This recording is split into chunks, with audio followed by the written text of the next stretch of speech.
This is turquoise, 1 bedroom. You could walk to the beach from here. Please come get this one, Mommy. Maybe. So if we rented this place and we wanted to get like, if you wanted to include like a boogie board and a bike, where would you keep it?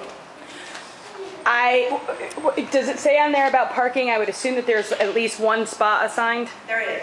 Okay. It looked like it was open, not garage. Like underneath the building. Yep. And they probably have a bike rack down there, and we could lock it up, and then in the welcome letter that I leave, we can put, you know, a bike code number.